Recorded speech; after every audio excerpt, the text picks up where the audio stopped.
Okay, we're going to call this meeting to order by starting with a roll call for who's present. Do we have it? Elaine, are you on the phone? I am. Are you going to call roll? Okay, and I am here. Lynn Davison. Present. Hold on, please, Elaine. We need to turn up the volume so the interpreter can hear you. Okay.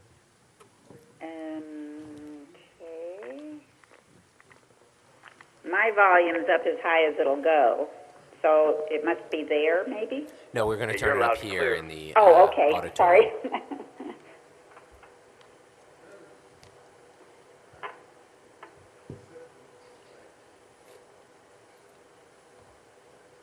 Are you ready for me to continue? Go ahead and start again, please. Okay. As I said, I'm here. Lynn Davison. Present. Angela Denning. Present. William Gibney. Present. Michael Gordon. Present. Dean Howard. Present. Suke Knaifal. Present. Mark Sims. Present. So Okay. let the record show that we have a quorum. So the next item on the agenda is introduction. Mark, I just want to say I'm having trouble hearing you. Okay. And the only other person that I had trouble hearing was Lynn was a little bit low, but I'm not hearing you. I mean, I hear you, but How's that? Is that better? that's much better. Okay, Thank you. great. Sorry. So the next agenda item is for people to do a brief introduction of themselves. So Elaine, we'll start with you and go through the way you went through the roll call as well. Okay. And just remind me, are we just doing kind of basics of who we are and where we are at the moment? Yeah, that's fine. However you wish to introduce yourself is fine. Okay. Well, my name's Elaine Baldridge. I live in Phoenix. I have worked in the area of blindness for 40 years or so, and I am very passionate about good services to families and children of those who have hearing and vision losses. And I'm married for the last 40 bunches of years, and to a great guy, and have 3 children and 4 grandchildren. And I'm excited about the new year for things that we'll be doing on the board. Lynn Davison. Hello, everyone. I am a teacher of the deaf and hard of hearing. I am presently working with Glendale Union High School District. I have been teaching for over 40 years in a number of different districts, from Mesa to Casa Grande to USD for a while. I'm not hearing Lynn very well. Maybe everybody else is, but... Okay, is that better? That's better, yeah. You have to be really It is. close. All right. Do you want me to repeat that, Elaine, or are you Sure, good? go ahead. No, that's fine. Okay. So I've been teaching deaf and hard of hearing for over 40 years in many different districts, have had many different experiences from birth through 22 years old. Personally, I live in Phoenix. I am married, have 3 sons and 4 grandchildren. Thank you. Angela Denning. Good afternoon. I'm Angela Denning. I have been in education for 25 or so years. I started my education career in the Kyrene School District as a special educator. I was in the Kyrene School District as a special educator for 15 years. Angela? I then had, yes? We're having problems with echo, so I know you're on your way. So when you come here in person, we're going to have you do your introduction. How's that? Perfect. Okay, thank you. I'll stop there. Okay, Bill Gibney. I am an estate planning attorney. I'm blind. I'm Bill totally Gibney. blind. I've been blind Bill since I was 8 Gibney. years old. And my wife and I will be celebrating our 25th wedding anniversary this April. And our only child is his name is Alibi, and he's a 4-legged yellow Labrador, my guide dog. All right. Michael Gordon. My name is Michael Gordon. I'm the Executive Director of the Southern Arizona Association for the Visually Impaired and have been for the last 10 years. It's a rehabilitation agency serving, well, now we serve children through the Elderly Rehabilitation Agency for the visually impaired and blind. We have offices in Phoenix, Yuma, and Tucson and provide state services. I've lived in Arizona since 2001 with my wife and children. I sit on the Governor's Council for the Blind and Visually Impaired and the United Cerebral Palsy for Southern Arizona Agency. Thank you. Dean Howard. Hi, this is Dean Howard. I'm a Phoenix Phoenician native, born and raised in Sunny Slope. I have 3 children, 2 daughters and a boy. My middle daughter, Emma, is 14, and she is hard of hearing. I'm interested in, obviously, the future of ASDB and what we can do to help those who are deaf, blind, and hard of hearing. Sue Kay. Hi, I'm Sue Knikel. I'm the statewide coordinator for Deaf and Hard of Hearing Services with Rehabilitation Services Administration, also sometimes known as VR. I have worked in the field of either community rehabilitation or rehabilitation services for more years than I care to admit or count. But my focus has primarily been on deaf and hard of hearing. My degree is in rehab counseling for the deaf and hard of hearing. I primarily have worked with adults, but started working with transition age students at least 10 plus years ago. And excited about the opportunity, excited about possible collaborations with ASDB and the folks on the board, and look forward to serving this year. Mark, you're on. Hi, my name is Mark Sims. I'm married with 3 wonderful children. They're 12, 10, and 7. I am a otologist, neurotologist. I deal with diseases of the ear. Another way to look at me is I'm the E of ENT. I'm also a neurology, or the director of neurotology for the Barrow Neurologic Institute up in Phoenix. I lead the CRS cochlear implant program, and additionally I serve on the Arizona licensure board for audiologists, hearing aid dispensers, and speech pathologists. Thank you. That's it. Thank you.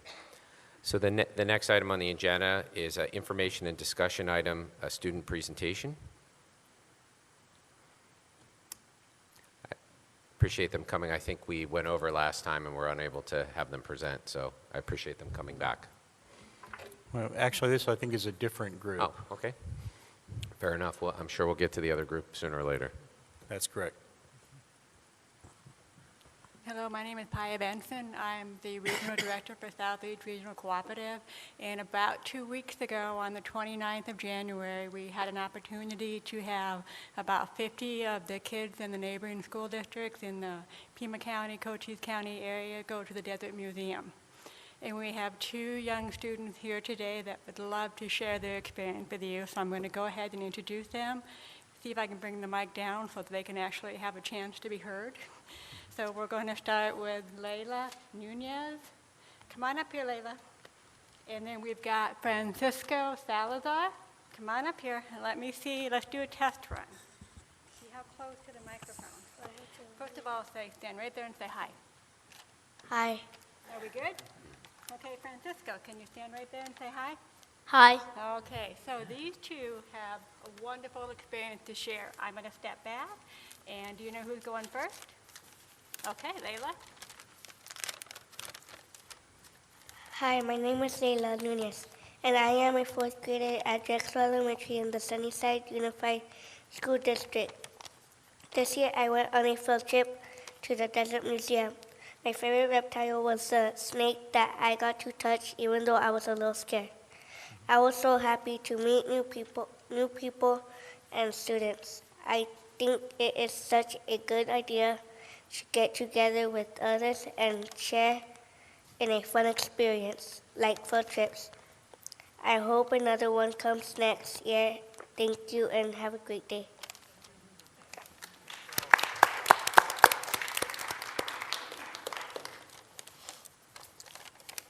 Hi, I'm Francisco Salazar. I'm a fourth grader from Liberty Elementary. My favorite part of the Desert Museum was the cave because it had cool rocks and minerals. And in the room, there was a cam that zoomed in on things like a centipede and scorpions in some type of glass-like capturing.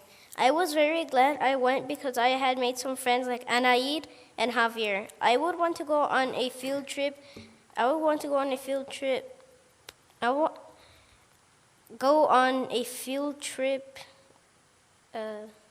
that is similar to this one. Thank you.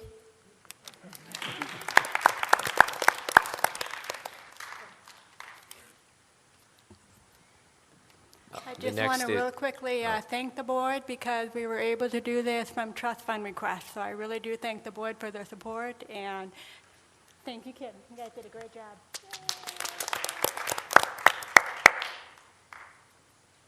The next is the call to the public for agendized. Is there a place for non-agendized items as well? Yes, it's towards the end of the agenda. Okay, so for agendized items, we have two requests by the same person. It's Lisa Fear. We'll give 5 minutes for her topic, and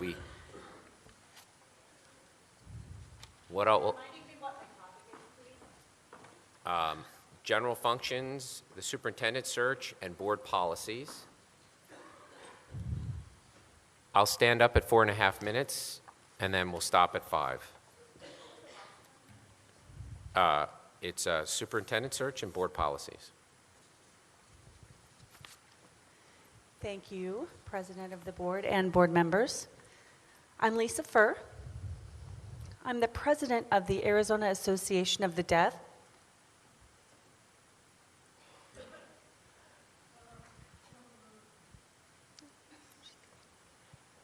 Just a second, they can't see Lisa's signs, so we're getting an interpreter to come up and shadow. Thank you.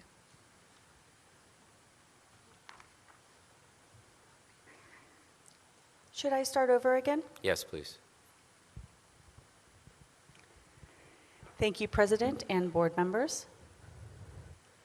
I'm Lisa Furr, the president of the Arizona Association of the Deaf, or AZAD.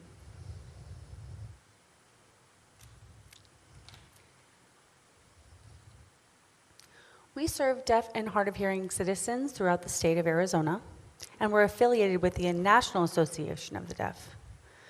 I would like to bring to your attention, in terms of board policy 7.02,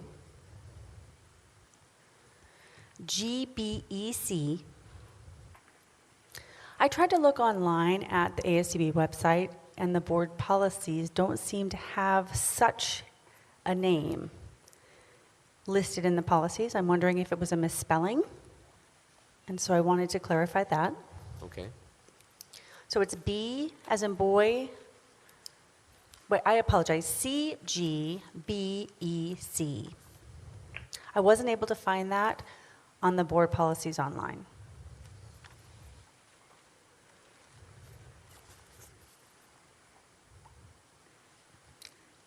And I'm wondering what the recommendations are for a change as far as access to information and how we as a community can make public comments based on the recommendations for change if we don't have access to the information.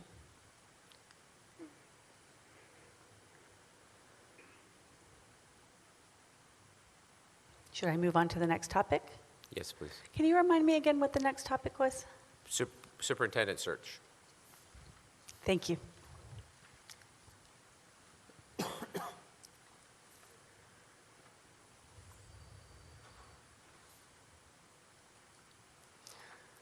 AZID and the members encourage the board to support Dr. Lamer on the superintendent search. The deaf community is very excited that the search is beginning because Mr. Lamer has been here for a year, and so we're excited that the search is commencing. We can't emphasize enough how important it is to include stakeholders in the search. It was done in past residential schools superintendent search, for example, the California School for the Deaf at Riverside and Fremont, also the New Mexico School for the Deaf, and Rochester School for the Deaf in New York. All of the superintendent searches were very successful because they included stakeholders, and I'd like to look to those schools as a model for our future search. Thank you. And I believe I have one more thing in terms of the timeline. I'm concerned with the interviews starting in the summer, and I would ask the board to consider moving them to August or September when all the faculty, staff, and students will be back at school. I think it's important to include them in the interview and the evaluation process. And you can see how the candidates that you are interviewing, how they relate to the student groups, having them here. So it's important, I believe, for you to observe their actions and their relationships with the stakeholders instead of interviewing them at a time where the staff, faculty, and students are not here. Thank you. Thank you very much. The next agenda item is the executive team reports. So we'll start with instructional by Mr. Kohler. Thank you, Dr. Sims. A copy of the report was in your board packets. Are there any questions on the report? And I'll highlight a couple pieces of that once we answer questions. No, I don't have any questions. No questions? Anybody else have any questions regarding instruction? No. Two points to highlight. The last meeting and the past couple of meetings, there's been an interest on the part of the board that we have some attention paid to teacher salaries. And so at the beginning of this school year, we did a fairly in-depth review of all teacher salaries. We looked at what vacancies we had, what positions that needed to be filled, those positions that were not going to be filled. Through the course of the first semester, we were identifying a certain amount of money that we were able to repurpose toward teacher pay adjustments. We're using the term pay adjustment as opposed to raise, and the reason that term is being used is a pay adjustment means we're catching people up to where the community is. While we may not be exactly the same as every school district in Arizona, we have brought the teacher pay up to at least something that we believe is on par. We originally thought there were going to be 70 teachers who would be affected by this, given the initial information we had. As it turns out, there were over 120 out of almost 200 teachers that were due an adjustment in pay. That pay was made effective actually this week, February 6th, on the pay check that the staff received. It was made effective this month. Initially, we had expected that we would be able to take that back to July, which would have made it a retroactive pay adjustment. However, when we found the amount of funds that were available would allow us to take it from February 6th forward. So all the people that had up to 20 years of teaching experience were given credit for those 20 years. There are a handful of people who have more than 20 years. Their salary actually was beyond the adjusted, the extended pay schedule that was adopted in July of 2014. We will go back in with those individuals, identify them, and there will be a one-time longevity bonus that will be available for those individuals. The responses that we got were positive. I think people were pleased that it was more than something. We really wanted to honor the time that people had spent, not only here at ASDB, but for the years that they had outside of ASDB. A corollary to this will be in terms of recruiting. Up until now, we'd only been able to give people 8 years experience if they were new to ASDB. And we've had several people that have applied that had 10, 12, 14 years of experience. We weren't able to honor that. At this point, we will be able to do that. We're not anticipating being flooded with a lot of teachers that have that experience, but for those few teachers that do have that experience that will be valuable for what we're trying to do here for students, we are going to be able to pay them accordingly. Any questions on the pay and how that came about? Good? No, I think it's great. Obviously, this was a topic that there was a lot of discussion on a repetitive basis at many board meetings over the recent past, and it was an important topic for the community, and I think it's great work that you guys went through all this. Thank you. One question, Mr. President. Bill, as the pay increases have gone into effect and you're recognizing years of service and different tenure, does that affect the retirement system at all? Is any of that recognition of outside work, is that applicable towards the point system at all? Boy, I wouldn't know that. Okay. I wouldn't have any idea. All we're doing is giving credit for the years they have. Okay. But it's a good question. We can look into it Okay. and see if we can get you some information. Thanks. Good. The second piece, and it's a bigger piece that talks about just the overall improvement of student performance. I know that's been a question that the board has had over time, and particularly the current sitting board. This year, we became partners with the Beyond Textbook framework that comes out of the Vail Unified School District. We're not part of Vail Unified School District. We're a member of a consortium, for lack of a better term, of over 100 districts in the state of Arizona that have adopted this framework. The framework itself talks about what's the best teaching practices that we can put into place in classrooms, what kind of training will teachers need to effect those teaching practices, how do we monitor student progress, 4 questions that we learned as we went through the process is what is it specifically the students need to learn? Second question is how are we know they're going to learn it? Third question is what are we going to do if they didn't learn it? And the fourth question, what are we going to do if they did learn it? And those are some key questions as we look at improving instruction across the agency. Since that time, or since the beginning of the year, we've had multiple trainings, not only for our teachers on campuses, but also in our regional programs that have allowed the teachers to be upgraded or updated in their training on the essential elements of instruction, which is research-based practices in education. They're proven skills that work. We will go through some additional training with the Beyond Textbook framework that will put us in contact with a curriculum-based, it's called a wiki, it's a database that has the essential standards that Arizona is looking for all children to learn. We will be connected with that and be able to share resources across 100 districts and thousands of teachers in the state of Arizona. What that's going to do is give us some in-time information about expectations on any grade level in any course for all the courses that are part of this. But the exciting part for us, we will get to add to that some of the special skills and training that we have here at ASDB. Those haven't been developed yet, but we expect that those will be developed. We're very excited. The staff that have gone through the trainings have been very excited about the training itself. It's already being implemented in classrooms. Talking to the principal in Phoenix, they've had multiple staff meetings where now there's training in lessons. Teachers are actually given demonstration lessons during staff meetings on how to make this work for students. If there was a question before, was student performance an important part of what's going on, I would assure the board that it shouldn't be a question anymore. Student performance is a very high priority. And I'll welcome questions about that now, or if you have other questions later, please let me know. Thank you. Okay. The next report is Information Technology by Paul Creasy.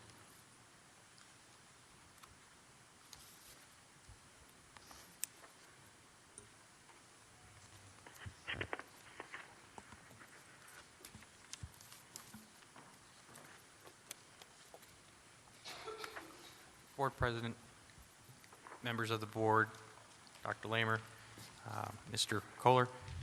I want to thank you for giving me the opportunity to discuss some of the things just give a status update of some of the things we've been working on since the last board meeting. From a technology perspective, we just finished doing a refresh of the phone system up in Holbrook and Flagstaff. And that went very well, and something that's been needed, and it's going to be the baseline for us to increase our bandwidth, and that's been a huge challenge as we're relying on technology. We've been very limited in those locations to get a decent bandwidth, so this is that first step to being able to completely refresh the equipment there to be able to support the higher speeds. You've been provided in your board packets information on current status of what we've been working on. At this time, is there any questions that I can answer? Any questions? No, thank you very much for your efforts. We appreciate you moving the projects along. Thank you. Next is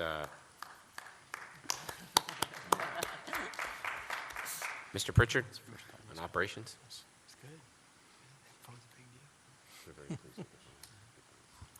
Hi, my name is Terry Pritchard. You've got my report. Terry, close to the mic, please, okay? Thanks.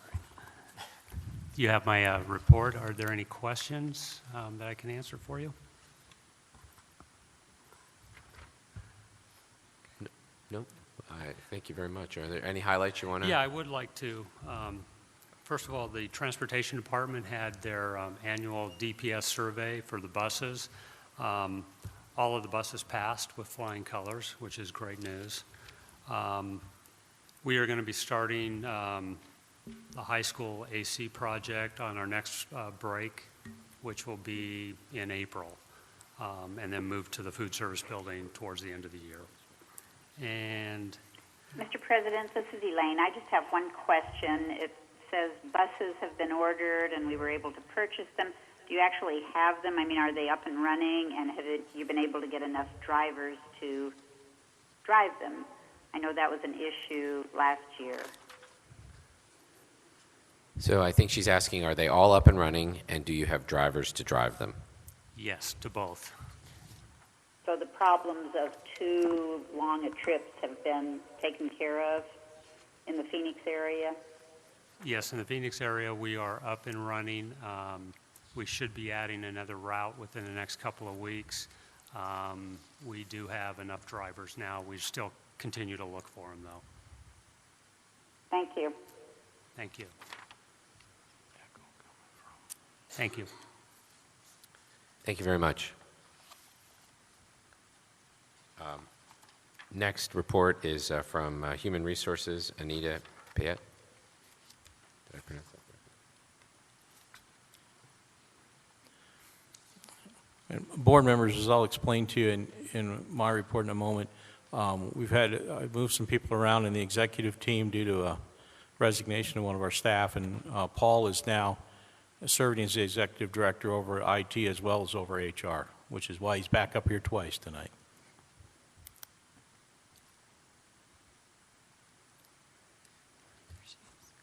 Board President Sims, members of the board, Superintendent Lamer, Mr. Kohler.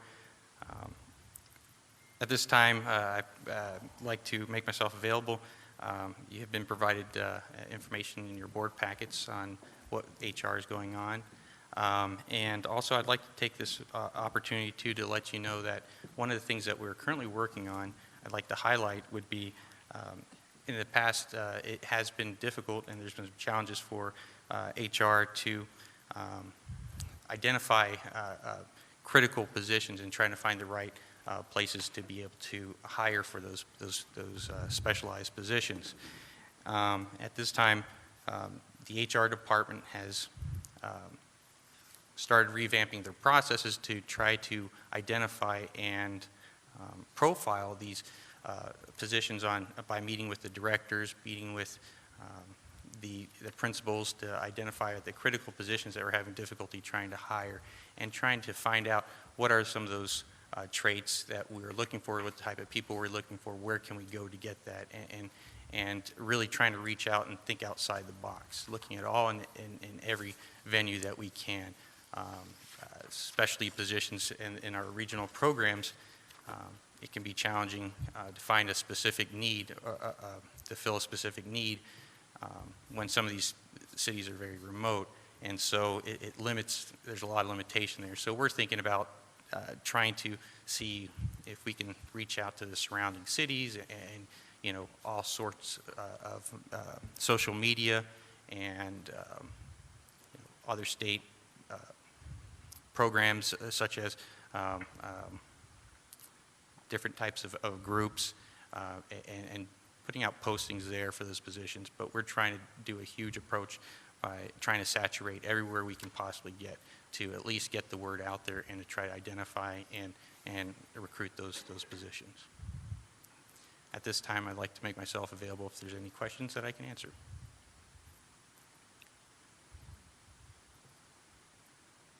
Okay. Any questions? Thank you very much. Thank you. The next is a presentation on policies by Maria Murphy.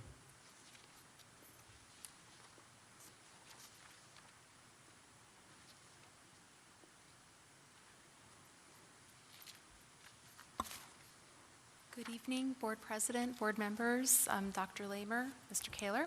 Close to the microphone. That's Okay. my job tonight, by the way. Well, we appreciate that. Okay. You have my report, so at this time, I'd just like to open it up. I'm happy to entertain any questions that you may have for me. Are there any key points you'd like to touch on? Well, at this time, I would like to just reiterate that I am proposing to complete a comprehensive policy survey for your review. I would like to have this comprehensive policy review done within the next 18 months, depending on how many policies we can get approved at each board meeting, maybe 18 to 24. But I fully expect that this review is going to be an ongoing process in the future because these policies are in constant need of revision. So. Okay, thank you very much. Okay, thank you. Mr. Chairman? Yes. In relationship to earlier, one of our, Lisa's question in the call to the policy. public, you certainly could provide direction here to Maria to get with Lisa to That would resolve that agreed. issue. I'm not sure exactly what Ms. Fuhr's question was about a particular policy, board policy. If you Yes. would follow up and resolve that question, I'd appreciate it. I would be more than happy to do that. Okay, thank you. Thank you. The next report is by Dr. Limmer. Bear with me for a moment where I open up and remember what I've said. Board members, just you have my report. It's really just a summary of the activities I've been about and the meetings that I've been attending. And two key pieces that I have met with the advisory group in Phoenix about, which are the job descriptions for the director of the blind program and director of the deaf program. We met last week.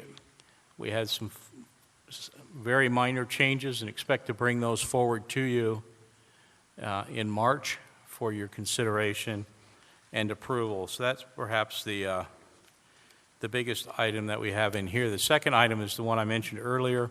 We had a resignation from our team, agency team in early January. Lauren Pierce retired.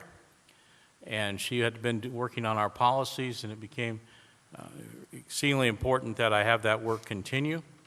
And so I detailed Maria to that position, as you see tonight, for policy, and then added to it government relations, which is something you'll begin to start seeing about the various bills that are in the legislature that will have an impact or could have an impact on ASDB or education in general. She'll be producing those reports weekly for your benefit.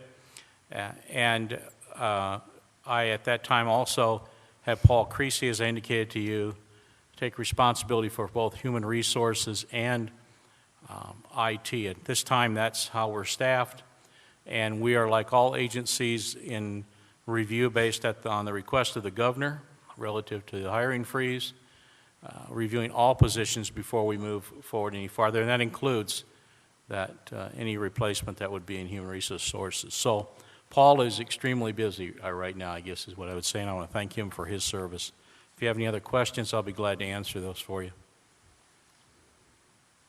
Are there any questions from any of the board members? Angela?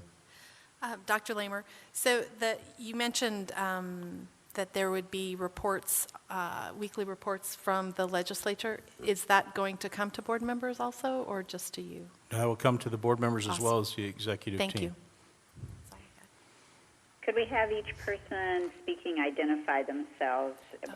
So those of us on the phone will know who's speaking. Thanks. I'm so sorry, Elaine, that That's Angela okay. Denning. Thank you. I thought it was, but wasn't sure.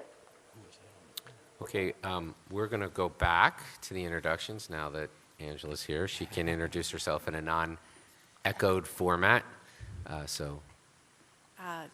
Thank you, Board President. I apologize for not being here in person on time. I was on the phone, and I apologize for the echo. I was on my cell phone, which is not a good thing to do. I'm Angela Denning. As I said before, I started in education 25-ish years ago. I started, I think, when I was 12 years old. Right, Lynn? 12? I think so. I'm sure. 12. I started in the Kyrene School District as a special education teacher. I remained a cross-categorical resource teacher for about 12 years, and then for 3 years I was a half-time literacy coach and half-time behavior intervention teacher. I then got the great opportunity to go to the state, and I've been with the State Department of Education in Phoenix for the last 10 years. I started in the Reading First initiative. I moved into the school improvement and intervention section, and 2.5, almost 3 years ago, I became the State Director of Special Education for our wonderful state of Arizona. I, like Bill, do not have any children, but I have four-legged children who keep me busy. So thank you. I'm excited to be on this board. Students with special needs and disabilities and or underdogs are the folks that are the kiddos that I care for the most. So I'm excited to be here and more than welcome to have conversations with folks as we move forward. Thank you. Thank you, Angela. We're going to move on to item 1.06, information for discussion, Richard Valdivia's trust fund presentation.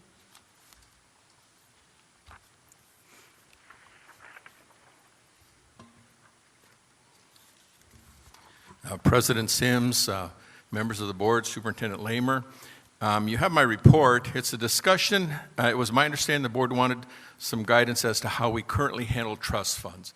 And so it's as it explains here, there's a, that's governed in statute. And basically the funds, when they're given to us, as this explains, have to be distributed in the fashion designated. If not, then the board has some discretion as to how those funds are distributed. And then as an attachment to my handout, I've included balances currently in trust funds held by the department. The first balance, the largest part of the trust fund money, as you can see, in excess of $3.2 million, is held by Pathways, our investment partner, and then you can see the rest of the funds. So I'll be glad to answer any questions if I can. So the board is to approve, this is Mark Sims. Yeah. The board is to approve the expenditures through any of these trusts, is that correct? Well, the board sets the policies that govern the use of the trust funds. Okay. There's a financial committee that meets regularly or will meet regularly, and some discussion as to how you want to administer them needs to take place as the board, and so that needs to occur so that we're sure to continue to do that. What you see here is practice based on past policy. The board can direct that. Okay. Thank you very much. Mr. Chairman, what we're trying to avoid in the future, if we can get it to work, is that the board would annually approve categories of acceptable expenditure, and then if a particular event within that did not happen, we wouldn't have to come back to you with a replacement event, which takes time for staff and to do. So that's the goal that Richard has as we move through these funds. That'd be great. Appreciate it very much. Mr. President, Dr. Lamer, I can answer Mr. Gordon's question regarding the salary increases. I think I will attempt to answer just to say if it's appropriate. Yes, we'd appreciate an answer. That'd be great. You're Okay. talking about the retirement system The question, retirement, right? yes. Since this is an increase in pay, the retirement deductions will be taken from it, so it can potentially increase retirement for a person, depending if they stay. We're on the defined benefit plan that the state has, and so that will increase the person's payout, but they will also increase their contributions and our contributions to the retirement plan. Okay, that's a part of the question. The second part is the recognition of the additional time that people are working possibly outside of the ASDB system. That's been recognized in the pay increase or the leveling of the pay. Is any of that time being included towards their retirement, towards their experience, their point system? Here's what I'll say, and again, these are very detailed questions, but I can answer that and also say that if you were a teacher in a school district and you chose to continue and not draw out your pay, when you switch jobs to the state agency, then it would continue on. But what we did will not increase their years if they didn't take them then, unless they choose to pay in and pay for that. So it's an actuarial computation that would need to take place if somebody chose to buy back time or something like that. Okay. That's fine. Okay, thank you. Thank you very much. Mr. Chairman, could I ask Mr. Gordon for clarification on his question? Because if I understand, Mr. Gordon, what you were wondering is perhaps if someone brought 10 years of experience in New Mexico into coming to work here, would those 10 years count in the Arizona retirement system? I don't know the specific answer to that. Sometimes the retirement system has agreements with other states where they can transfer their years of service in, but that's rare. So I think the best answer would be that those years of service, well, we would recognize them for their placement on the salary schedule. The Arizona State retirement system would not recognize those years. All right, that was the question. Thank you. Thank you. Thank you. We're going to move to the next. The next agenda item is 1.07, discussion and possible action item, the superintendent search. So is there a presentation, or because the board can look at under the tab and there's a calendar of events? Yes, board members, if I could, just Sure. I give this to you tonight so that we can begin that, or you can begin the process of discussion about what the timelines would look like, what the process might look like. I think as I pointed at the top there, just to be brief, I found that this process is currently the process very close to this being used by the state of New Mexico and the replacement of their superintendent, although it's very collapsed in terms of its time. So what I tried to put were some critical moments in this process for you to begin to talk about and discuss. None of them are, nobody's anchored in any of these dates. And certainly with the way my contract reads, really you have until the 12th of May in 2016 to have a new superintendent in place. So what I attempted to do was to respond to, I think specifically a request from Angela, that we get something on the table and begin to discuss it and begin to talk about it. A couple of points I'd bring in it is that the discussion or the term facilitator is just that. This is a bit of a change. President Sims, from when we discussed this in April a year ago, where we were looking to actually go hire an outside firm, right. This would really be looking for an individual to facilitate the process you define and the community defines together with you for the completion of the successful search. So this is a singular individual. It certainly could be a person from the Arizona School Board Association, or it could be another individual, many throughout the state, who conduct these facilitations for school districts and others right now. So I just wanted to point out to you what that meant. And then a critical moment, I think, in the September timeline, just for your reference, is that what you always keep open is your choices that you have as a board to act in the best interest of ASDB, which means if you wanted to move to an appointment of an individual somewhere in this process, you could do that. If you wanted to say, we don't like any of the applicants we've reviewed, you could do that, and that's why the September date, at least when that event happens, whatever the date, it's a critical time where the board would come back together and say, we're ready now to move on to whatever that next step might be in the process, and not ever giving up any of those potentials that you have to just immediately act in the best interest of the organization. So it's here for your discussion tonight, and take notes on it and what you might want to do. As a point of comment, Ms. Fear's comment was about the ability of the community to be able to interview, and the timeline does not preclude that. It's just not specified exactly when that time would be. So it seems to me, from my read, the summer work would be the screening of the applicants, whittling it down to a workable group of people. We're probably not going to be able to have 24 people come and meet the community. We're going to want to narrow it down based on their credentials and initial screening, and then have 5 or something of that nature come. And that would be done once the schools are back in session and the community is present, not during the summer months when people are oftentimes on vacation. But also keep in mind, school starts in early August, so it's not as if school won't be in session at that time, because we're back to learning very, very early in the summer, or very quickly. And Mr. Chairman, I'm Mr. sorry. Sims, Dr. Sims, this is Elaine. At one point, we had talked about a board committee that would be involved in this. Is that still considered? Is it important? Is it?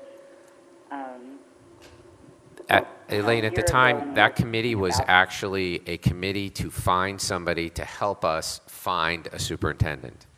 And we talked to the Arizona School Board Association about it. They do have a process, and that would be something as a board we could choose to use, or as Superintendent Limmer was just talking about, we could also pick a single facilitator or somebody to help us as a board go through this selection process. And that's something that's open to discussion between the two. I think it would be helpful that maybe somebody on the board kind of took a lead in terms of, or we could have a subcommittee of a couple of board members that got together. Maybe 3 people would volunteer to get together and kind of decide what they think is the best way through collaboration with the community and talking to other people. I have no experience in selecting a superintendent previously, but there are people that have a lot of knowledge of this process and sensitivity of the calendar to the hiring cycle as well. I mean, you certainly don't want to select somebody and then find out that they took another job because we're off of the hiring cycle. So I'm open to, we could go ahead and consider that as something as a board action that we could do. Go ahead.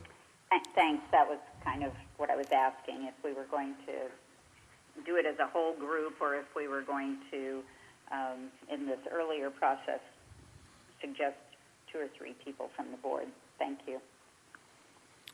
Mr. Chairman, Marv Lamer, I think the critical element, at least if there is one to me, would be indicating whether you, as a board, want to select a facilitator in March.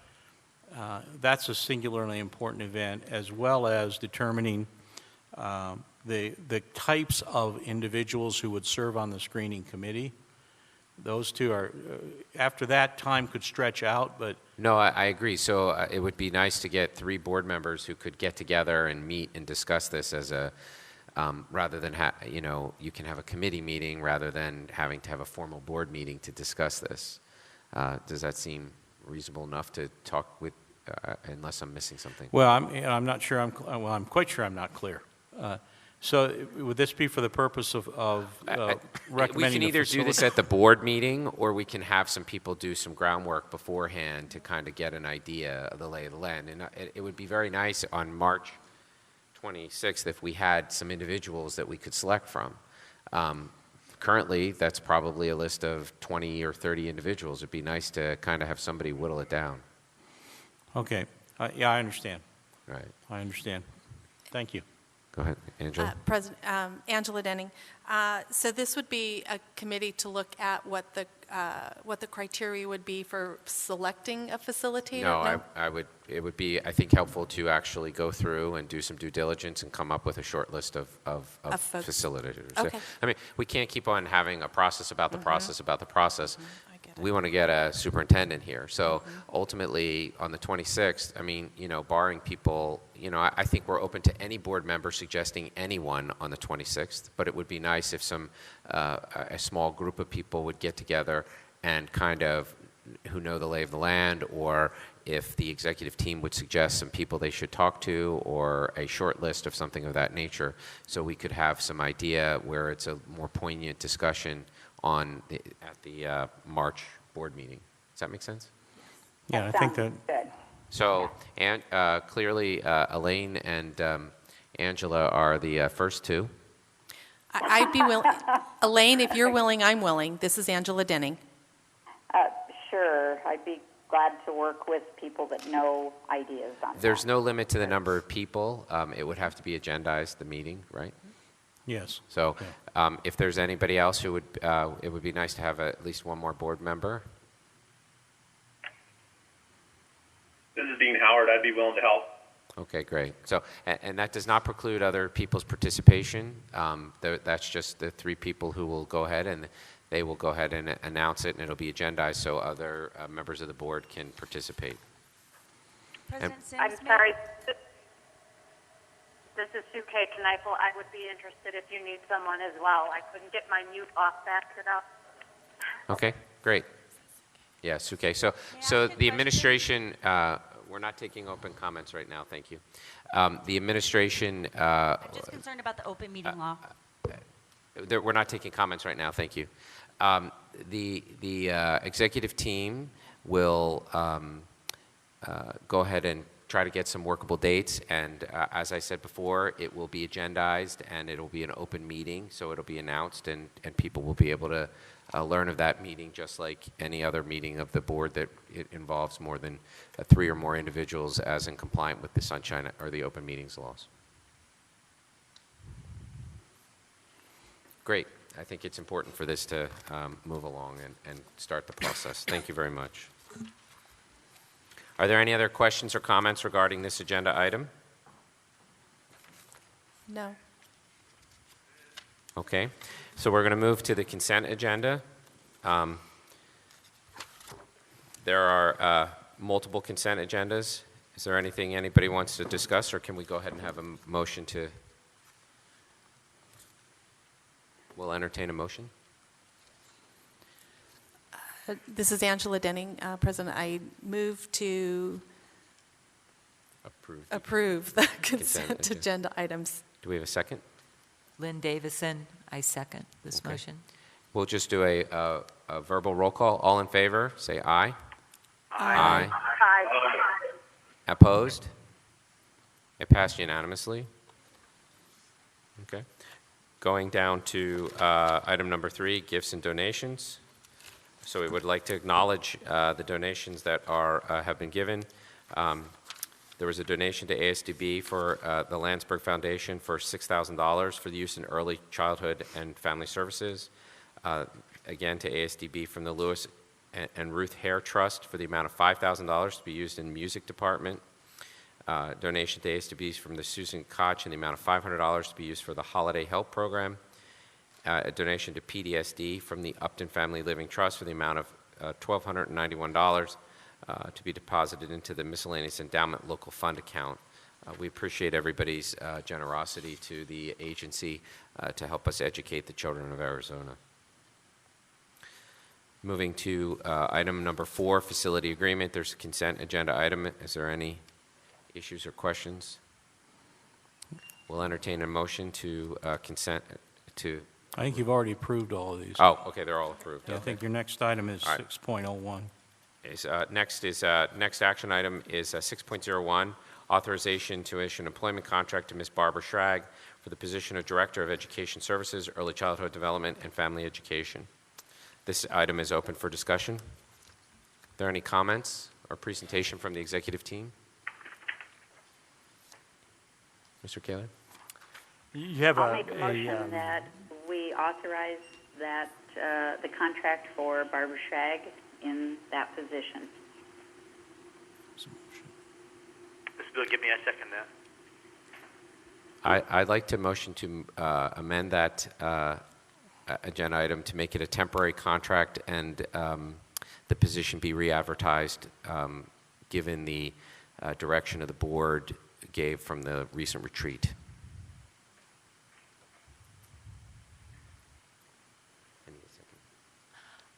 This is Lynn Davison. I second that motion.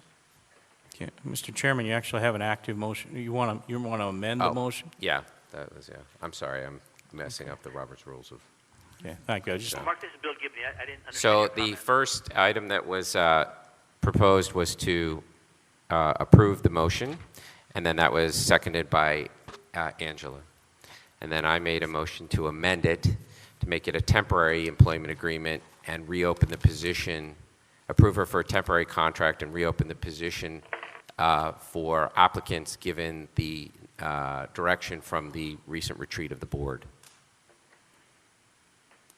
Lynn Davison seconded that motion. Remind me at least of what that means. I don't understand why we would do it as a temporary for, is it just because we have not advertised it? Well, we did advertise this position, if my recollection is correct. The issue, from my perspective, is given the direction of the recent retreat, perhaps we might be looking for somebody who has skills that are more compatible with what we're looking for. That's not to say Ms. Schrag can't reapply. It's just kind of looking for somebody that maybe has a broader direction, since she was hired before we had she was selected and applied and selected before we actually had the retreat. So it seems, based on the discussion recently on the retreat, we might be looking for a different type of individual. This is Angela Denning, Board President. That's in reference to our discussion about early intervention being one of the areas that we need to begin to put more effort behind, because we know that that's important, and we saw that was light. Correct. Okay. Yes. Thank you. I second the amended motion. Or did you? No, it's actually she did second. Is there any other comment regarding the motion? No. That just seems kind of backwards to me. Just because she applied before the retreat, would we put a timeline on it? Well, typically they would reopen it. In other words, she can be in that position and on an interim basis, and then we would reopen it for other applicants. Do we have a concern of some kind other than what you just said? I mean, her background is in early childhood, was my understanding. I don't disagree. Oh, okay.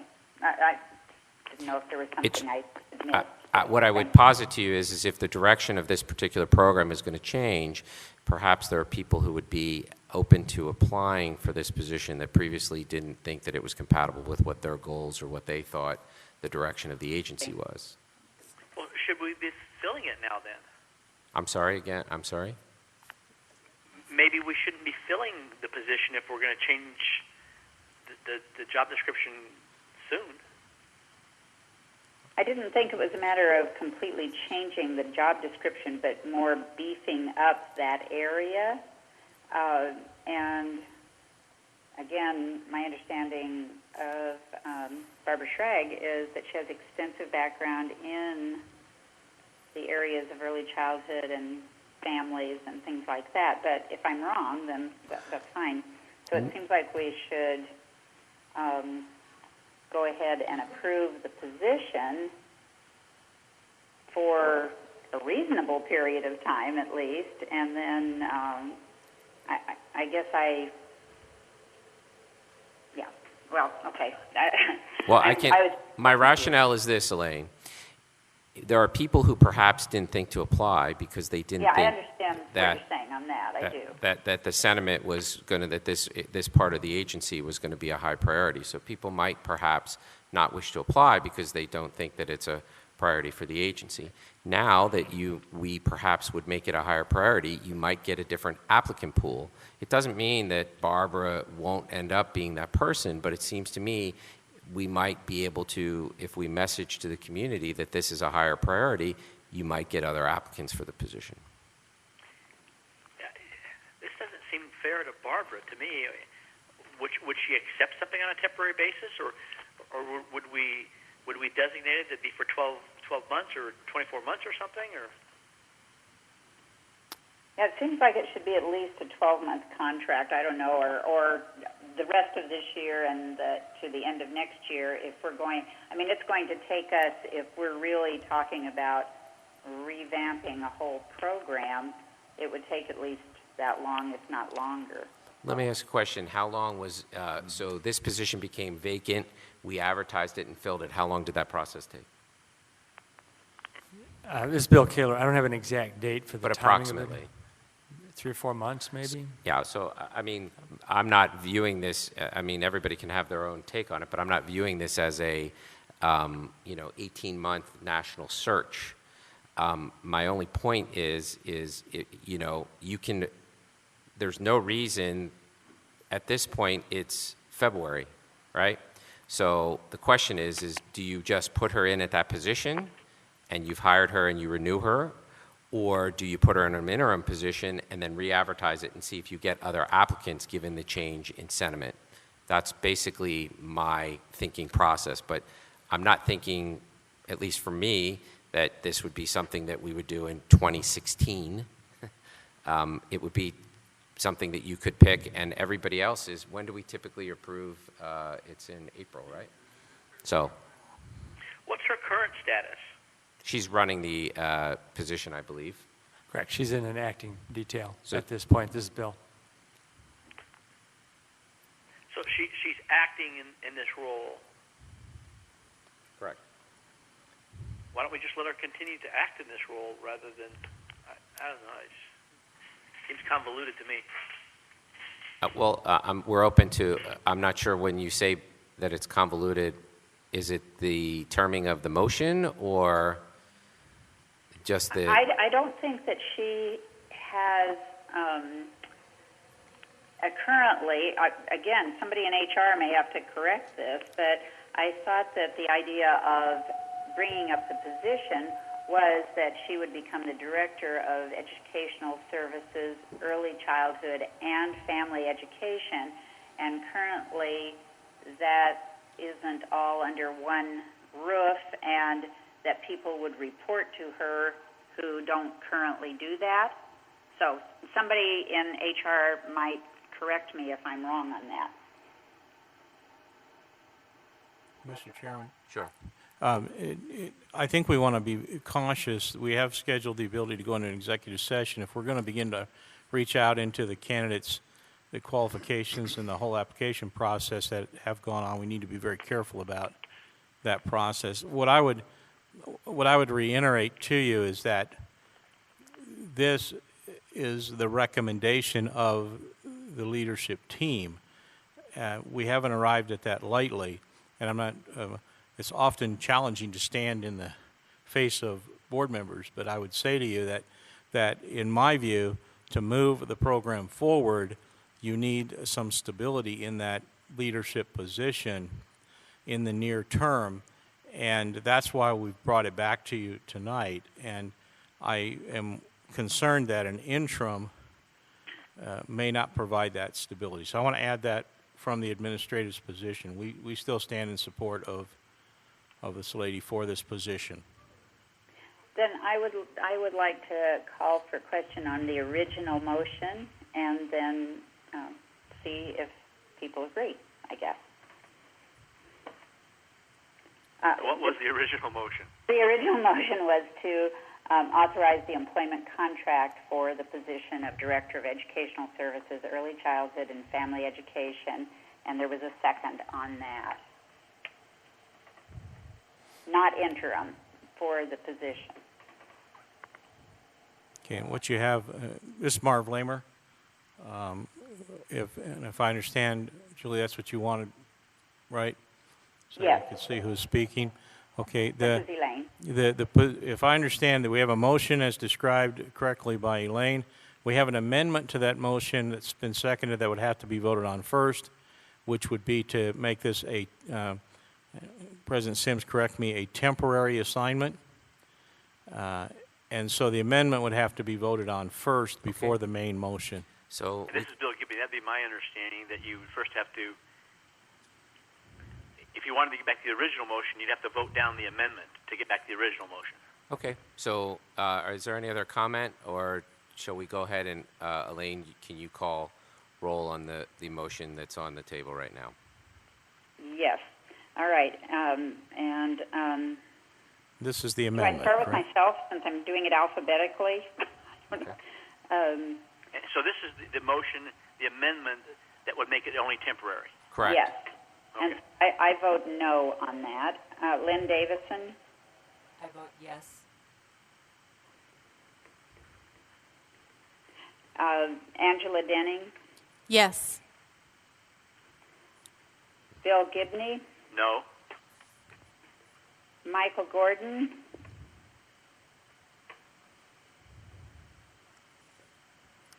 Michael Gordon? I vote yes.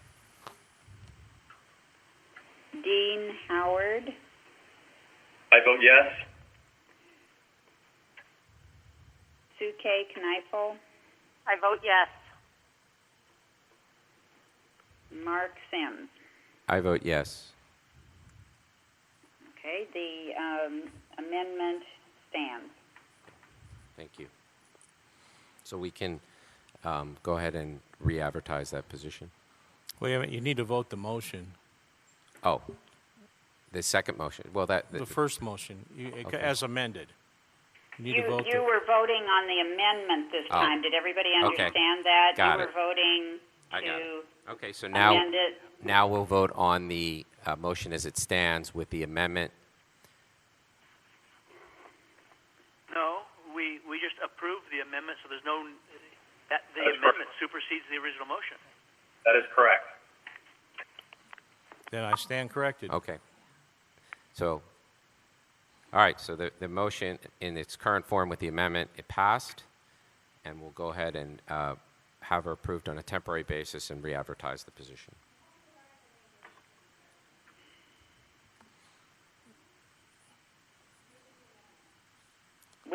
Do you want me to call the roll to vote on that?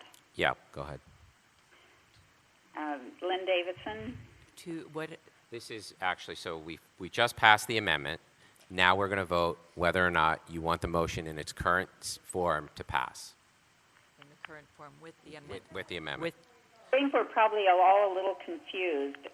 Mark, can you help us out on this? Or Okay, so someone? currently what we're voting on, we just passed the amendment, and Correct. I believe we're voting on passing the current motion in its form, in its amended form, which is to give a temporary hire and re-advertise the position in the vernacular. Okay? Elaine, can you go ahead and call roll, please? Yes. Lynn Davison? Yes. Angela Denning? Yes. Bill Gibney? No. Michael Gordon? Yes. I'm sorry, I didn't hear you, Michael. Yes. No or yes? It was a yes. Okay, sorry. Dean? Dean Howard, yes. Sue K. Kneifel?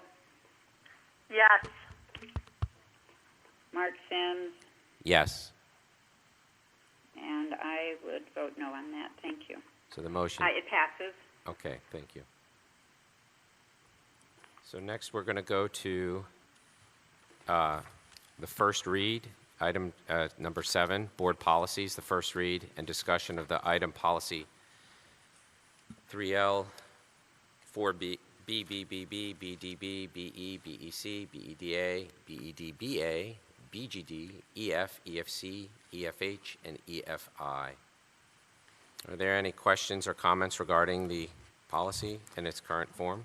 Mr. Chairman, can we ask Maria Murphy to come up if there are? And again, these are items that are up for first read, which means they will come back to you at the March board Great. board Thank meeting.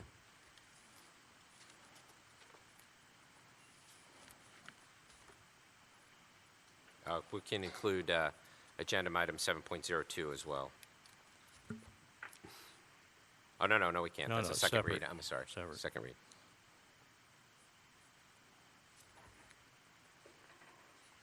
Are there any Okay. questions? Angela, can you give us a summary of, I'm sorry, Angela. Angela and Maria, can you give us a summary of what these items and what's been done to the policy? In general terms. Wait a minute. Get close to the microphone.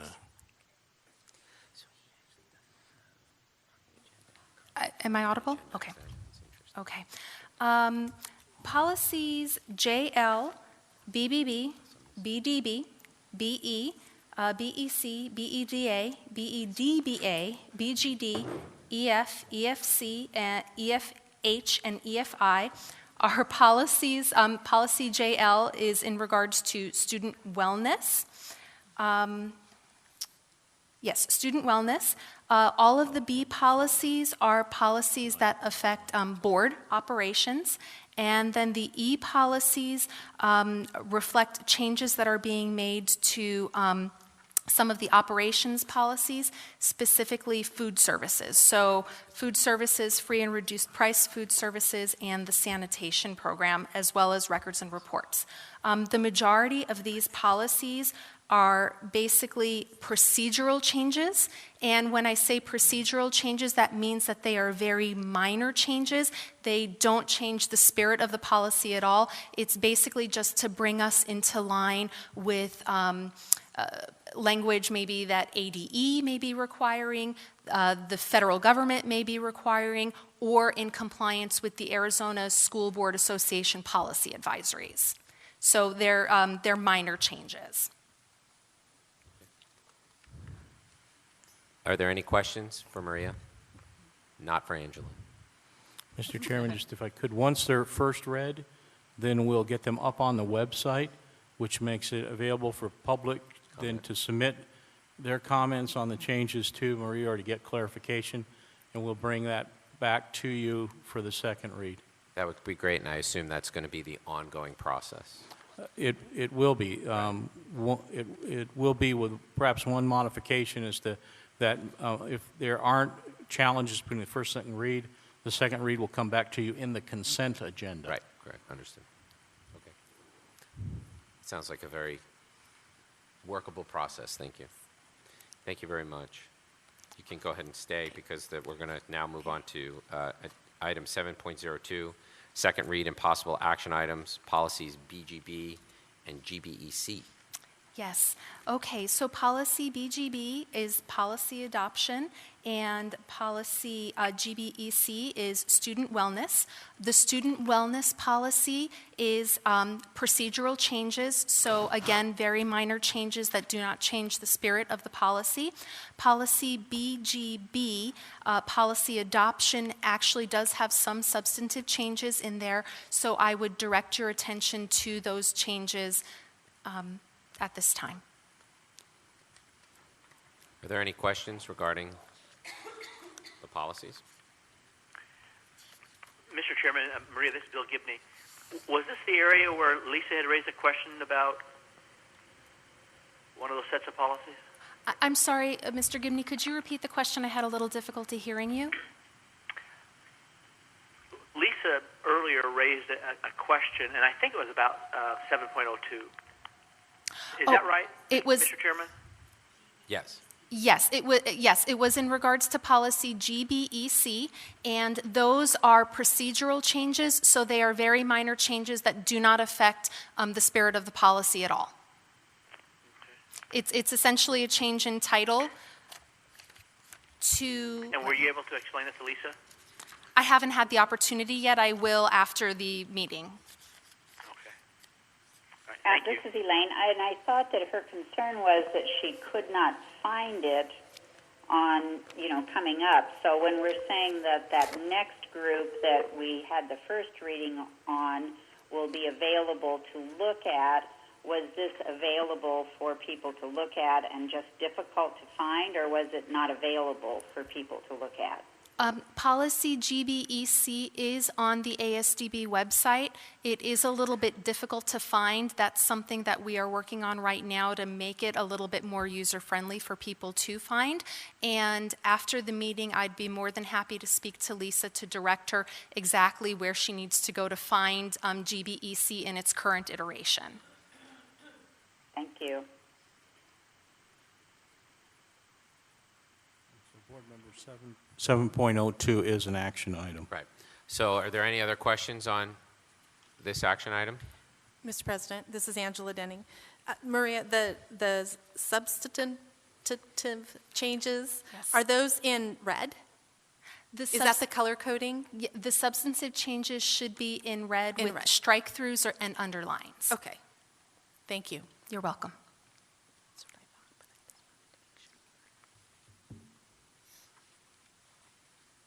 Okay. Do we have this action item on the table? Do we have any motions regarding it? I'll move that we accept. This is Lynn Davison. I motion to approve this action item, 7.02. Bill, give me, and I second that. All right, we're going to do it verbally. Everybody in favor, say aye. Aye. Aye. Aye. Opposed? Passed unanimously. Okay. Moving on to item number 8, discussion and possible action item, next steps from the board retreat, possible next retreat dates and topics. So a summary of the summary notes from the retreat on January 31st are in the people's agenda information packets, the board packets. I would like just to take the opportunity to thank everybody, especially the executive team, for putting on a very nice retreat. I don't mean in terms of the food and that, I meant in terms of the substantive achievements, and the facilitator and the topics were very vibrant and very fruitful, and I think it was probably some of the most productive time spent that I've ever been involved in a retreat. And I think the topics were really lively, and there's a lot of great things that we're looking to do as an organization. So we're open to any comments from any board members regarding this item or any ideas in terms of the future or what they'd like to see.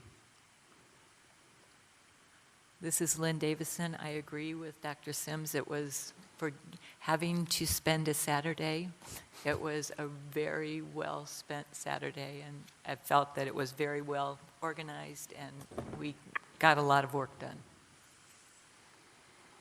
Mr. Chairman? Yep. Is Marv Lamer, just really what the goal here would be, with your, if you chose, would be to identify topics for the next retreat and then a date. And I'll share with you on the front end, March is an extremely difficult month to try to get people together. I know that when Mr. Kaler and I talked, he has conferences he's out of town for, as I am. Spring breaks and stuff. Yeah. So April would seem to be the month. It is important work to finish as we move forward with the superintendent selection process.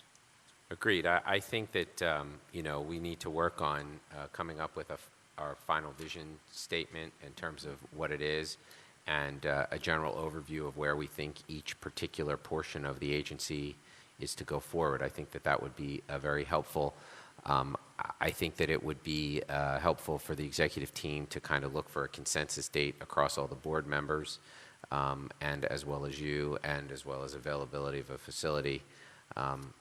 My comment would be that May then gets very busy because it's the end of the school year, and there are not just the end of school functions, but recitals and plays and all of those things. So, perhaps I don't think this is something that should linger. I would target a April date, and we could perhaps go from there. So if you move it, then what we would do is Letitia would begin to get on with the phone with you and identify a date that will work with board members, because I don't think everybody brought their calendars tonight for April. There's also an application called, I believe, Doodle, which is a application where it queries people as to their availability on dates, and it's actually solves this problem somewhat. You have to doodle back. Okay, evidently. we'll attempt to dabble in doodle. Yeah, I've gotten emails saying I didn't doodle, but you do have to doodle back. So, and we'll go ahead and. Is there any other discussion regarding the retreat, availability, topics people would like to see covered? And the same facilitator? I think we would need a motion to have a retreat in April. is Okay. what we would need. But is there any other discussion? Go ahead. I just had Angela. one point. I agree with the vision, and then probably, we spent a lot of time talking about the outreach and the necessity for early intervention, that we probably need to piece that apart and put some specifics and definitions to that. So that would give us an opportunity to do that. So. Okay. I agree. This is Elaine. I would like to make a motion that the board convene a retreat in April. And the executive team coordinate that. And the executive team coordinate that. Yeah, Saturday could work. This is okay. Go ahead. No, go ahead. There was a comment. I was going to second but I'll. Okay. Yes, is a Saturday objectionable? I'm sorry, I know we're in the middle of approving the motion, but, okay, yep. My comment would just be that the early part of April would already be difficult. The first 2 Saturdays would be difficult for me, and so there. Yeah, the first Saturday, I believe, is on Easter, the weekend of Easter. Okay, so any other comments? Yes, this is UK. The sooner we can book a date, the better. My calendar is booking very, very quickly, including the weekend. I think Superintendent Lemmer is already on the Doodle website as we speak. Awesome. Then if there's further comments, I would second that motion. Okay, so we'll go ahead and do a verbal roll call. All in favor, say aye. Aye. Opposed? It passes unanimously. Thank you. We appreciate that. That'll be great. All right, on to agenda item number 9. Call to the public for any non-agenda items. So these will be done in the order that they were received. If you submitted 2 forms, we're still going to give you 5 minutes to discuss the item. So the first item will be from Ronald Hazlitt Weeks on CPR, ADA, and first aid, college credits, and nurse assistant. Is Ronald here?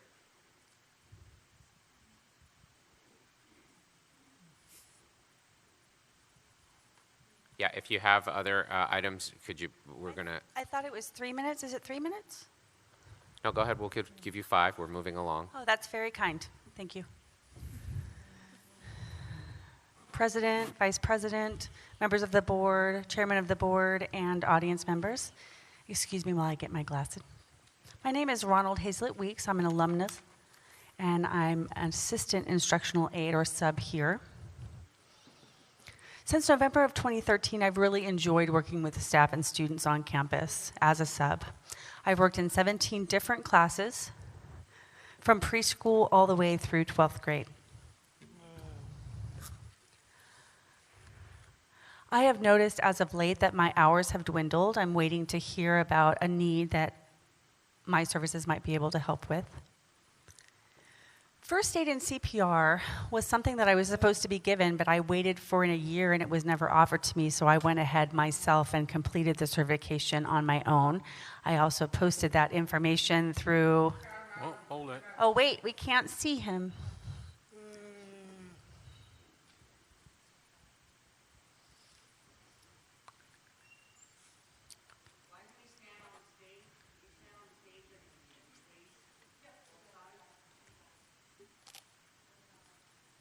Then you have to interpret. Well, I'd rather face the board because that's who I'm addressing.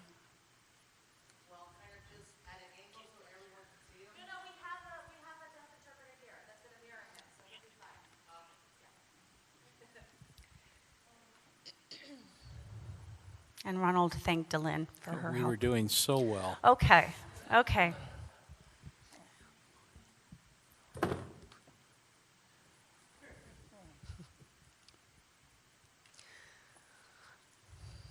So I received my certification for CPR and first aid and posted it on Arizona State Jobs profile. I would encourage ASDB when they hire new employees to send them directly to these trainings and not wait for a period of a year, which is what happened to me. Instructional aides are required to have 60 credit hours, college credit hours. That's posted on AZ government jobs. I have thrice the amount of credit hours that are required. So I would recommend that staff members take continuing education and earn college credits. And here's my reasoning. If they were to take courses like psychology courses, I believe it's very important for them in working with students. And I think that if someone has college experience and credits in that type of field, they would better serve the students. We also need a nursing assistant in the same building where the students are located or housed. Because if a child doesn't feel well, they're having to leave to go to another building to get examined by a nurse. And if it's something severe, maybe then the nurse can come visit them in the dorm and we can take them to student health if necessary. We would like to have a nursing assistant who is more knowledgeable in different health issues so that they can better serve the students. And that's all I have for this evening. Thank you. You're welcome. Next up is David Bailey regarding the board retreat. Hi, I'm David Bailey. I'm Lisa Furr, and David Bailey is the president of the parent-student organization at PDSD. He asked me to speak in his stead, if that is okay and acceptable by the board. Thank you. Please be patient with me. I'm trying to read his notes. I want to make sure that I'm expressing what he's seen and what he noticed at the recent board retreat.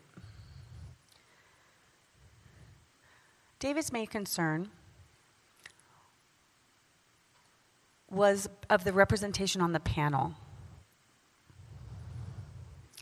which was divergent from the initial agenda. With Zimmerman, his presentation about the program at Desert Voices, it didn't have anything related to the ASDB agency as a whole.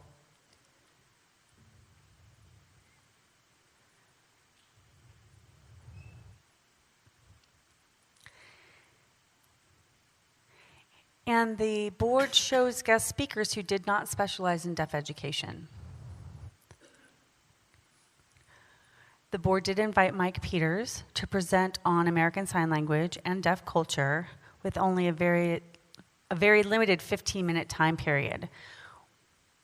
I mean, it's a good start, but I would like to see more time and more effort put into those types of presentations for the board. A speech-language pathologist was invited to present to the board from Desert Voices, where Mr. Sims and Mr. Howard spent time speaking against American Sign Language. At ASDB, speech is limited to students who have that requested on their IEP, which means that speech services are not provided in the classrooms, but they're assigned outside of the classroom for one period once or twice a week. All through the retreat, the board showed an unawareness or a lack of knowledge on the pressing issues that ASDB is currently facing. There needs to be more focus on what we are facing, and we would like the board to be more familiar with that. We have many new board members who are new to the agency, and they need to know what has happened in the past and what we're currently facing. The board needs to have an orientation on deaf education and about what ASDB is. The treat was not effective in that regard. We need to contact individuals for impartial information and guest speakers who can do that rather than through collegial connections or faculty connections or friendships.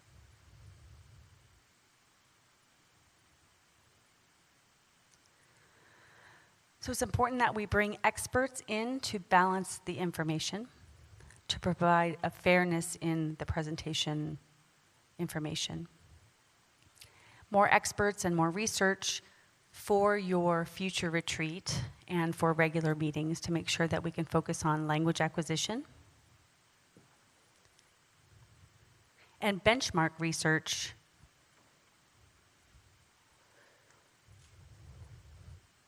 and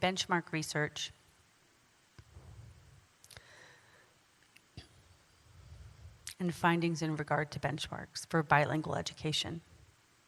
There are a lot of resources out there, and we can bring those resources to you and share the materials. The Arizona Commission for the Deaf and Hard of Hearing is a resource. We, the Arizona Association of the Deaf, or our parent organization, the National Association of the Deaf, can bring in professional people to give presentations to the board in the future and specifically at the retreat. Thank you. Thank you. Next is Lisa Fear on the board retreat.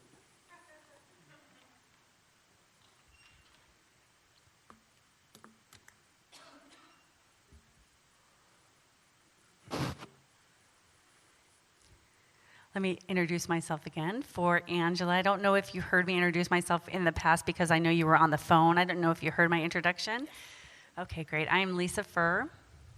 I'm with the Arizona Association for the Deaf, or AZAD. Some of our board members went to the retreat to share notes with the board as to what's been happening. And we were looking for the minutes to be posted at the ASDB website. We found that those minutes only equaled a page for a 6-hour retreat. The details weren't covered extensively in the notes, and I'm wondering where the transparency is. A lot of the content was missing and not visible in the minutes that were posted. There was very little information. We were very disappointed. We wanted to be able to read for the general public who couldn't attend the retreat so that they could read and know what you did and discuss who the presenters were, what type of information you shared, and what discussions you had. I strongly suggest that you redo the minutes and make sure to share the content of that meeting. I would also like to talk about the agenda items. One of the agendas said deaf oral and hard of hearing presentation. And Carla Zimmerman is a speech language pathologist at Desert Voices and owns a private business. That to me seemed off the mark agenda-wise. She does not internalize the concept of deaf oralism. She is not a hard of hearing person. So in looking to community resources instead of people who don't have a true experience or say, when you're thinking about presentations, for example, would you have a Caucasian person give you a presentation on Black history? You would not, no way.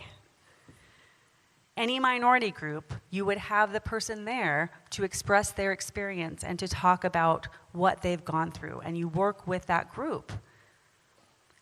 You haven't walked a mile in their shoes, you don't know what their experience is. So it was disappointing and upsetting to have somebody who did not have a personal investment or experience in the community giving a presentation on the needs of the people. Focusing on culture is a very good start, but I think a huge part that was missing was the language acquisition piece and education. Children are here to learn language and to be educated, not to try to fix who they are. Mr. Sims mentioned that he wanted to encourage the medical community to be involved in the IEP meetings. I don't see that as appropriate. That is for his benefit. We need to look at the parents and the students and the work that we're doing here at ASDB.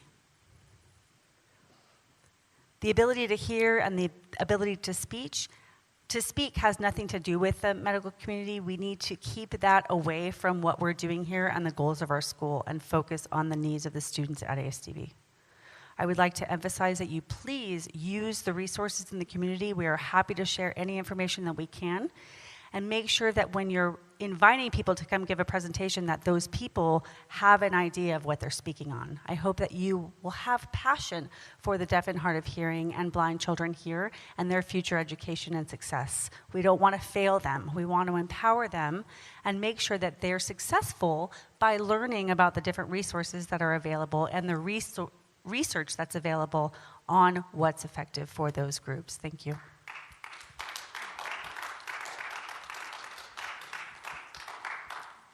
Thank you. Mr. Chairman, just a moment. Are we back up live streaming, guys? Okay. Just want to make sure we had everybody back in their right places. Thank you. Our next one is Mary Rimron on the Tucson campus.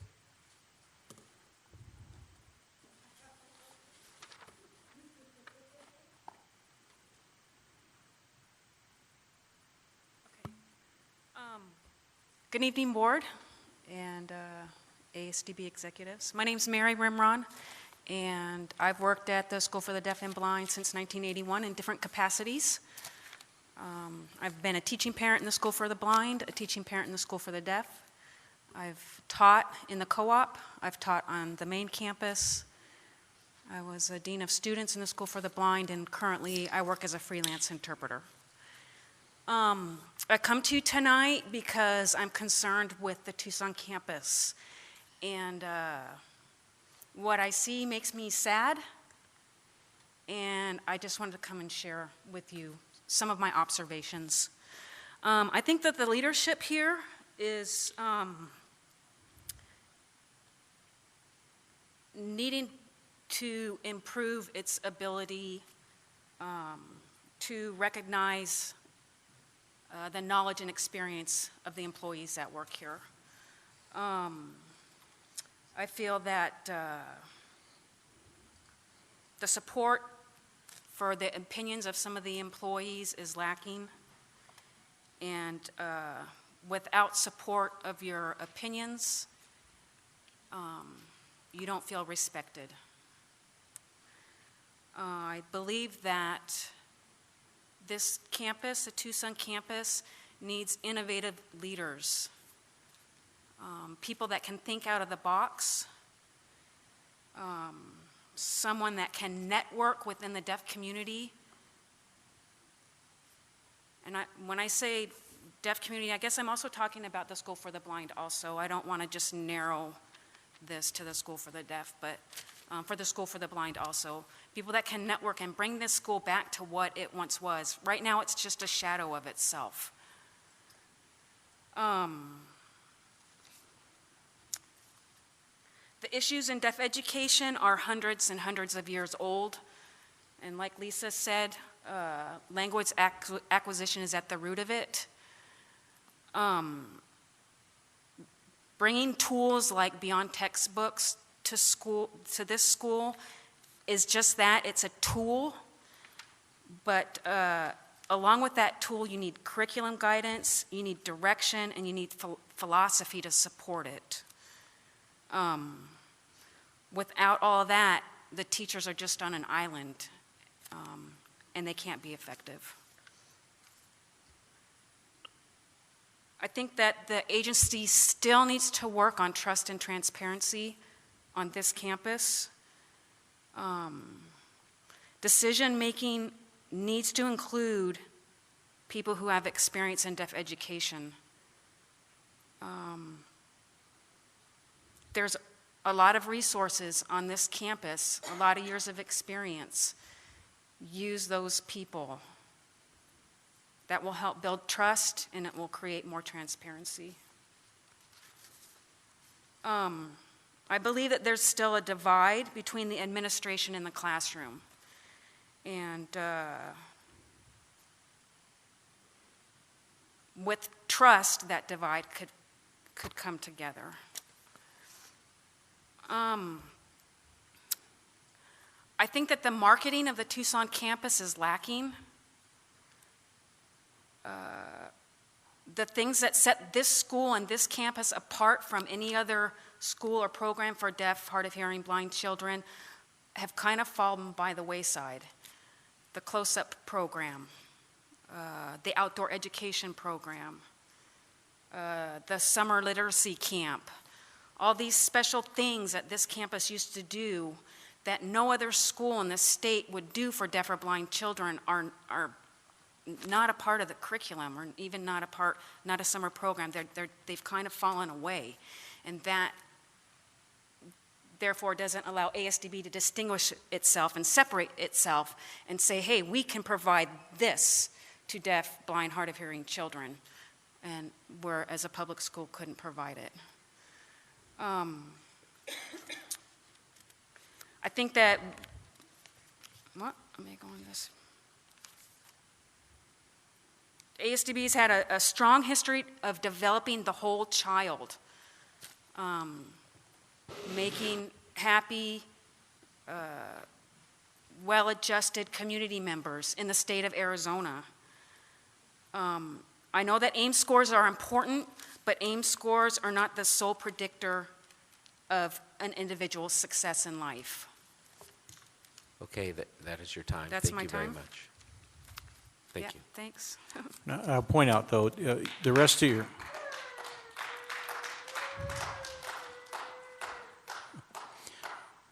The rest of the items, if you want to submit those to me, we'll get them to the board. So if you write them up, then we'll get them out to all the board members. I will if I can read it. The next is a call for agenda items for the next meeting. Is there anybody, we can go down the roll call and see if anybody, is there any topics that we'd like addressed at the board meeting, in the next board meeting? Elaine, can you go through the roll and we'll ask each person? Sure. Thank you. Lynn Davison? No. It's okay, you're allowed to not. Can I say no? Her answer was no. She doesn't have anything at this time. Angela Denning? I'm wondering if we could have some information about the early childhood outreach as it is right now, currently.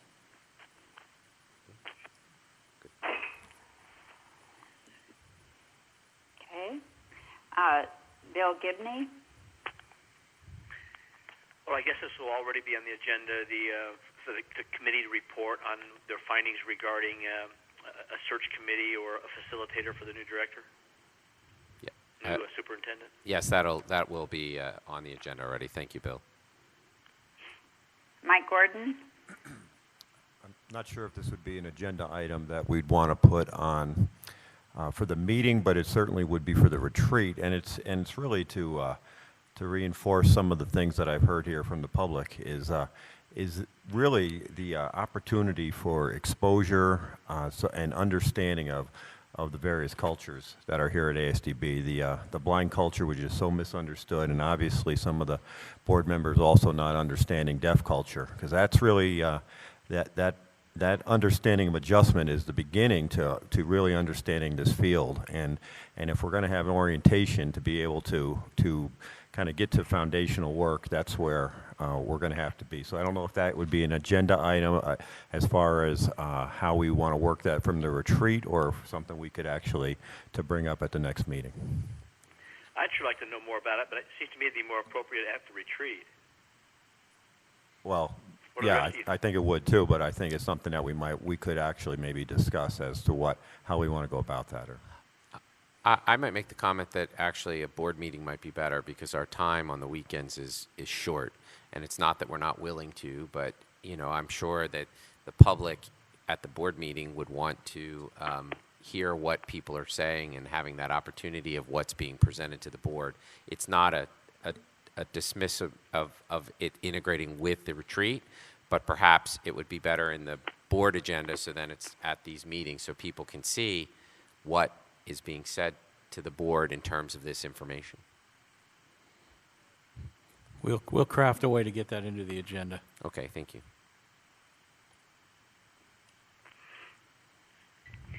Dean Howard. Mr. President, I would also like to see a discussion at a board meeting regarding early childhood programs that are currently being done at the school. Okay, thank you. Sue K. Kneifel. I'm not sure whether this would be a board meeting agenda item, but we have representation from PDSD that participates with other collaborative agencies on a national grant program through PEPNet 2 for transition age students. And I think that the administration of ASDB as a whole should be aware of that project. So I don't know if that would Angela is also part of that project, and I think it would be something that should be brought to the attention so that both campuses can eventually participate. And then an idea for a possible topic for presentation at the retreat, just for us to sort of do some self-insight, maybe looking at some disconscious ableism and where our own personal biases are with the different groups that we are here to serve.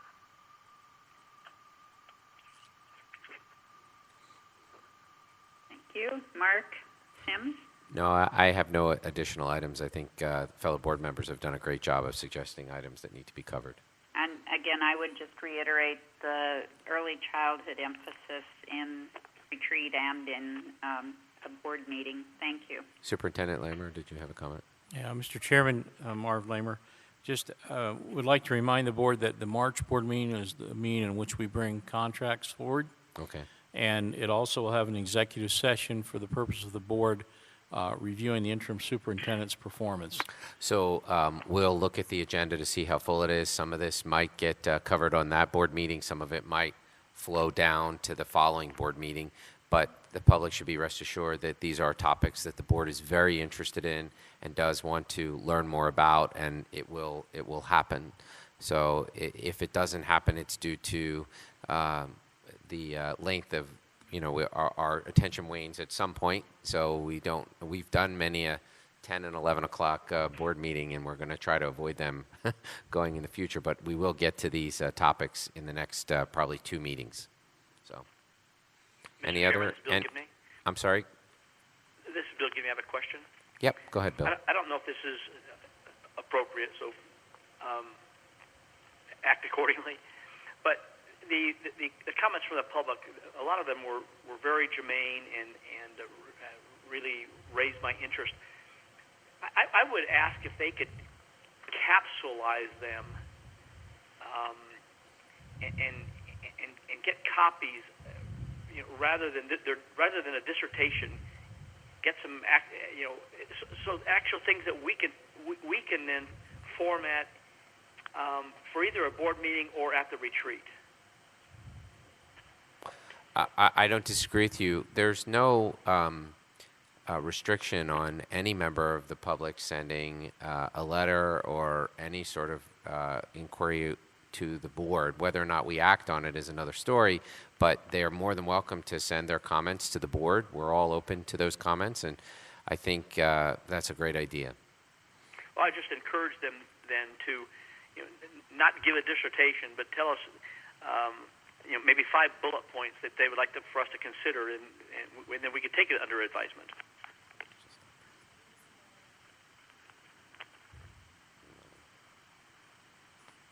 I don't see him listed. No, as I said, people submitted forms, and just because you submit 2 forms doesn't mean that you get 2 periods, because otherwise the public comment would go on. So we give every person 5 minutes of time to discuss it. So 2 forms doesn't translate into 2 periods of time to discuss those topics. The non-agendized items are for people to discuss whatever they wish during that time. I actually did speak to that. I said that if you submit multiple forms, that doesn't get you multiple periods of time. And that's been the working policy of the board as long as I've been on the board. And again, if there are comments that somebody feels that they wish for us to have, we're more than entertain written comments. So. Yeah, Mr. Chairman, just to wrap up from the last meeting, and it was nice segue that you point this out. We had 2 folks who did not get an opportunity last board meeting to complete their comments in the 5 minutes. They've submitted those items. Correct. They're there for information for you as board members. You received those. We'll do the same thing with what Lisa didn't get to complete. If we get it to Letitia, we will get it out to the board members so that that complete thought process can get it to every board member. Okay. All right. Next agenda item is adjournment. Do we have any motions regarding adjournment? Mr. President? So move. Okay. Do we have a second? Second. All right. All in favor say aye. Aye. Aye. All opposed? Thank you for your time, everybody. We appreciate your help with this agency. Thank you.